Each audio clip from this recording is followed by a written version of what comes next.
Hello, welcome in this video. आज हम लोग कुछ क्वेश्चंस विद सॉल्यूशन डिस्कस करने वाले हैं। तो आज हम इसे देख लेते हैं और इसे मैं प्रेजेंट कर रहा हूँ चैनल मैथ एक्सपर्ट पर। तो आइए हम क्वेश्चन नंबर 1 देखते हैं।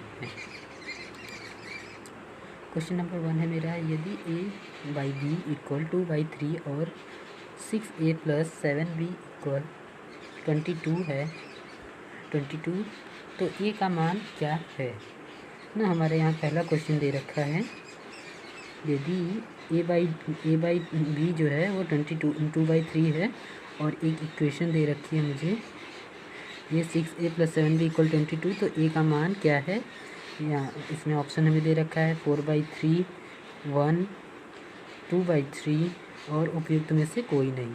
तो हम इसका हल देख लेते हैं। नेक्स्ट पेज पर सॉल्व कर लेते हैं इसे। बिल्कुल ही आसानी से मैं आपको समझा दूँगा। तो यहाँ से कलर चेंज कर देते हैं और यहाँ से हमें पहले दे रखा है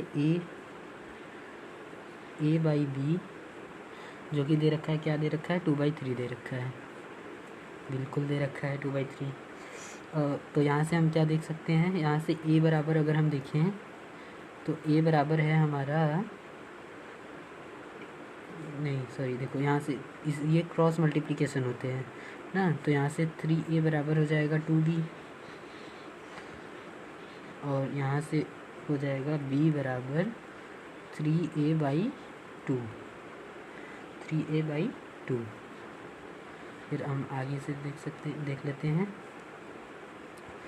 आगे। तो फिर इसका वो क्या दे रखा है मुझे, इसका इक्वेशन जो हमें दे रखा है वो है 6a + 7b इक्वल 22।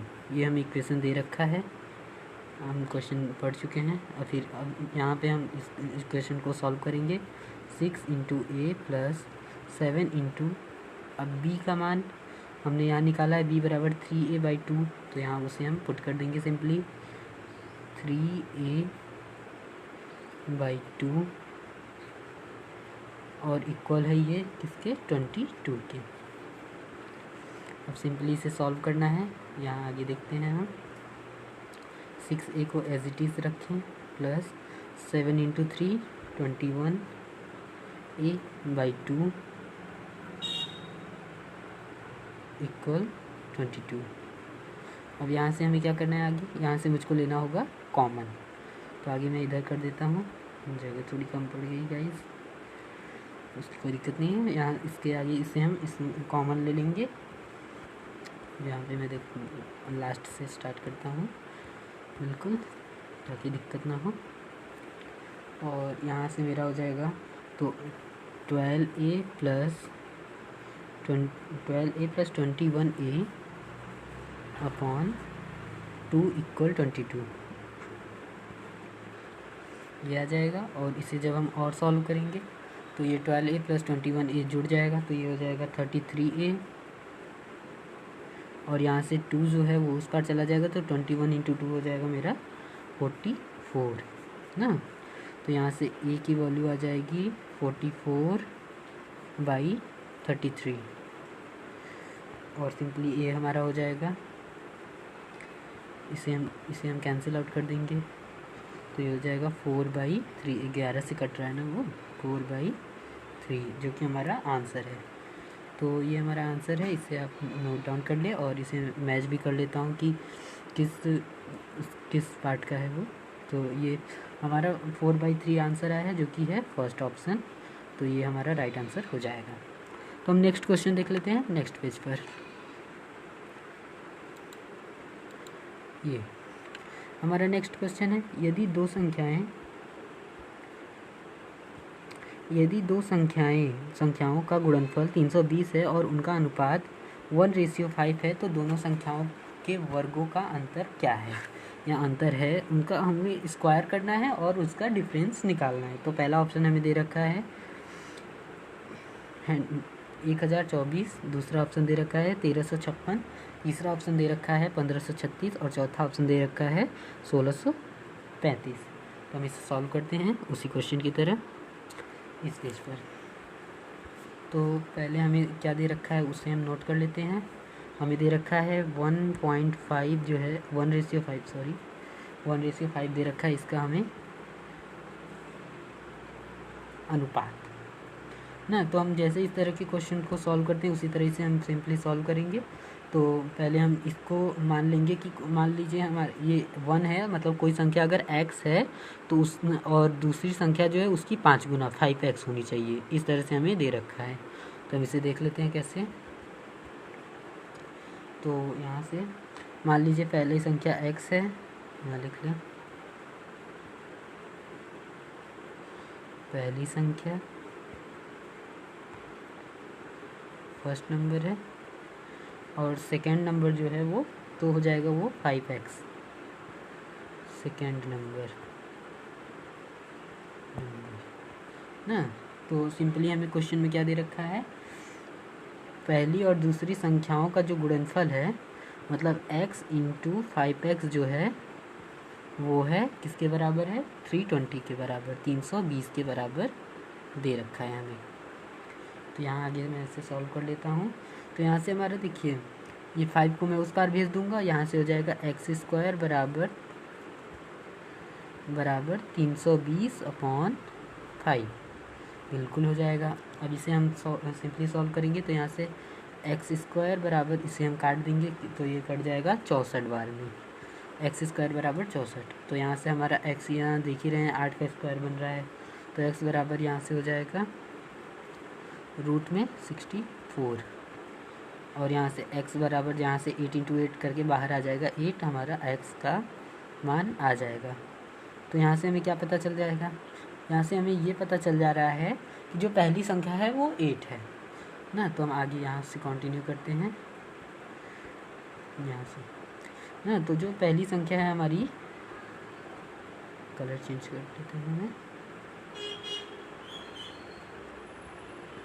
तो यहाँ से हमारी पहली संख्या जो है वो फर्स्ट नंबर जो आया है फर्स्ट नंबर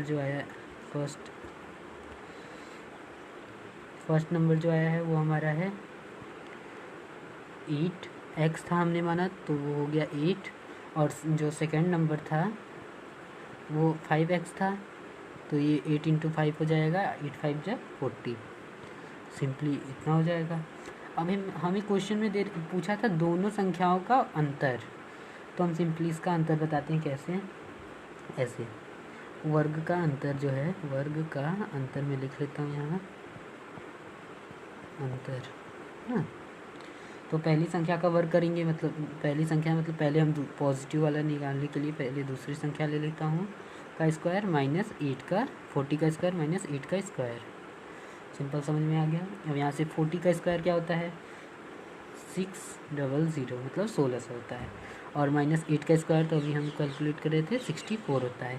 तो यहाँ से हम इसके माइनस कर देंगे तो ये हमारा आ जाएगा 1536, सिंपली हमारा ये आंसर आ जाएगा। और इसे मैं बॉक्स में कर देता हूँ ताकि कोई दिक्कत ना हो समझने में। ये हमारा आंसर है फाइनल। और तो हम इसे मिला लेते हैं, ये किस पेज का कौन सा ऑप्शन का है, तो ये हमारा सिंपली ऑप्शन है option number 4, option number C second. तो उम्मीद है ये क्वेश्चन भी आपको समझ आया होगा, और हम चलते हैं अपने नेक्स्ट क्वेश्चन की तरफ। आप इसका स्क्रीनशॉट लेना चाहें तो ले सकते हैं, ये बिल्कुल इजी तरह से मैंने बताया है। और नेक्स्ट क्वेश्चन है हमारा, दो गोलों के लिए आयतनों में 64:27 ये हमें दे रखा है का अनुपात है, उनके पृष्ठों के क्षेत्रफल का अनुपात ज्ञात कीजिए। हमें आयतन का क्षेत्रफल का अनुपात दे रखा है और हमें उनके पृष्ठ क्षेत्रफल का अनुपात ज्ञात करना है सिंपली। और हमें ऑप्शन दे रखे हैं, ए ऑप्शन है 3:4, सेकेंड ऑप्शन है 4:3, थर्ड ऑप्शन है 9:16 और फोर्थ ऑप्शन है 16:9। तो हम इसका आंसर भी सॉल्यूशन देखते हैं नेक्स्ट पेज पर कैसे इसे सॉल्व करना है। तो यहाँ से मैं सिंपली एक कलर ले लेता हूँ और इसे लगाना शुरू करते हैं। तो हमें पहले क्या दे रखा है, जो हमें दे रखा है रेशियो वो है 16:27, ये हमें रेशियो दे रखा है। आपको ये एकदम बिल्कुल याद रखना है क्या रेशियो दे रखा है ना। तो यहाँ से पहले हमें आयतन का दे रखा है, गोले के आयतन का। तो गोला का आयतन क्या होता है वो 4/3 पाई R1 क्योंकि ये पहले गोले का हम आयतन लिख रहे हैं क्यूब, ये होता है अपॉन में दूसरे गोले का आयतन भी हो जाएगा ऐसे ही 4/3 पाई R2 का होल क्यूब। और ये हमें दे रखा है बराबर दे रखा है, क्या दे रखा है 64/27। तो यहाँ से हम सिंपली देख रहे हैं, यहाँ से मैं रेड कलर ले लेता हूँ, यहाँ से 4/3 आपस में कैंसिल हो जा रहा है, पाई भी आपस में कैंसिल हो जा रहा है, बचा हमारा R3/R3। तो यहाँ से हमें दे रखा है R3/R3 बराबर 64/27, ये दे रखा है सिंपली। इसे हम जब यहाँ से हमारा जो R निकल के आता है वो आ जाएगा R1/R2 जो हो जाएगा वो हो जाएगा हमारा R2 है, ये R2 हो जाएगा 4/3। यहाँ से हम देख लेते हैं, यहाँ से देखिए 64 जो है वो 4 का क्यूब है और 27 जो है वो 3 का क्यूब है। इसे 64 को हम लिख सकते हैं ना 4 × 4 × 4, और इसी तरह 27 को भी हम लिख सकते हैं 3 × 3 × 3। तो यहाँ से हम इस तरह से क्यूब निकालते हैं, हमारा क्यूब आ गया है क्या है। और अब इसके आगे की क्वेश्चन में सॉल्व करता हूँ। अभी इसके आगे अब हमें यहाँ से हमें निकालना है पृष्ठीय क्षेत्रफल। अब क्यूब निकालने के बाद हमें पृष्ठीय क्षेत्रफल निकालना है, सॉरी गाइस, पृष्ठीय क्षेत्रफल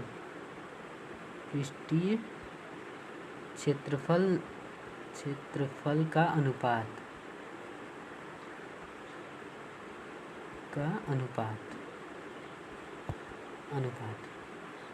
तो मैं इसे आगे यहाँ से कंटिन्यू कर रहा हूँ मैं।